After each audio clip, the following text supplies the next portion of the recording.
ದಿವ್ಯ ಸಾನ್ನಿಧ್ಯ ವಹಿಸಿರುವ ಪೂಜ್ಯ ಶ್ರೀಗಳವರಿಗೆ ನನ್ನ ನಮನಗಳನ್ನು ಸಲ್ಲಿಸ್ತಾ ಈ ಒಂದು ಆಶಯ ಫೌಂಡೇಶನ್ಗೆ ಬೆನ್ನೆಲುಬಾಗಿ ನಿಂತು ನನ್ನ ಸಹೋದರಿ ನಿನ್ನ ಹೆಸರೇನಮ್ಮ ನಾಗರತ್ನ ಅವರಿಗೆ ಮತ್ತೆ ಮಕ್ಕಳಿಗೆ ಬದುಕುವುದಕ್ಕೆ ಅವಕಾಶ ಮಾಡಿಕೊಟ್ಟಂತ ನಿಮ್ಮ ಫೋನ್ ಅಕ್ಷಯ ಅಲ್ಲ ನಿಮ್ಮದು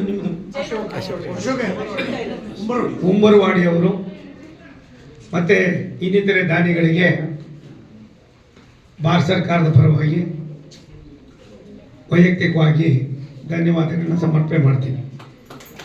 ನಮ್ಮ ಪಕ್ಷದ ಜಿಲ್ಲಾಧ್ಯಕ್ಷ ಆದ ಸುಭಾಷ್ ಪಾಟೀಲರು, ನಮ್ಮ ಕಾರ್ಪೊರೇಟರ್ಸು, ನಮ್ಮ ಮುಖಂಡರುಗಳು, ನಮ್ಮ ತಾಯಂದಿರು ಅನೇಕ ಕೆಲಸ ಮಾಡಿ ಬಂದಿದ್ದೀರಿ.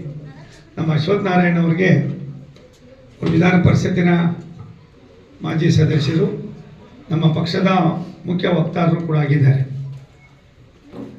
ವಿಧಿ ನಿಯಮ ಏನು ಅಂತ ಯಾರಿಗೂ ಗೊತ್ತಿಲ್ಲ, ಆದರೆ ಮಾಡಲೇಬೇಕಾಗ್ತದೆ. ಕೆಲವಾರು ಸಂದರ್ಭದಲ್ಲಿ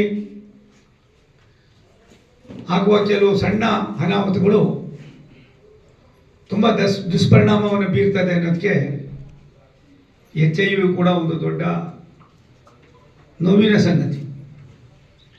ಈ ಹೆಣ್ಮಗಳು ಗೊಂಬೆ ಇದ್ದಂಗಿತ್ತು. ಒಂದು 10 ವರ್ಷ 12 ವರ್ಷ ಆಗಿರ್ಬೇಕು ನನಗೆ ಪರಿಚಯ ಆಗಿ. ನಾನು ಬಂದಾಗೆಲ್ಲ ಎಮೋಷನಲ್ಲಿ ಕೂಗಾಡೋದು. ನಾನು ಒಂದಿನ ಕರೆದು, ತಾಯಿ ಏನಾಗ್ಬೇಕು ಬಾಬಾ ಇಲ್ಲಿ ಅಂತಂದೆ. ಆದರೆ ಆಕೆಯ ಭಾವನೆಯನ್ನು ಅರ್ಥ ಮಾಡಿಕೊಂಡು, ಆಕೆಯ ಧೈರ್ಯವನ್ನು ಅರ್ಥ ಮಾಡಿಕೊಂಡು ನನಗೆ ತುಂಬ ಆನಂದ ಆಯಿತು. ಒಬ್ಬರು ಹೇಳಿದ್ರೆ ಭಗವಂತ ಎಲ್ಲರಿಗೂ ಕೂಡ ಒಂದೊಂದು ಆಶೀರ್ವಾದ ಮಾಡ್ತಾನೆ ಅನ್ನೋದಕ್ಕೆ ಆ ಹೆಣ್ಮಕ್ಳಿಗೆ ನೀವು ಒಂದು ದೊಡ್ಡ ಉದಾಹರಣೆ. ನಾನು ನಿಮ್ಗೆ ವೈಯಕ್ತಿಕವಾಗಿ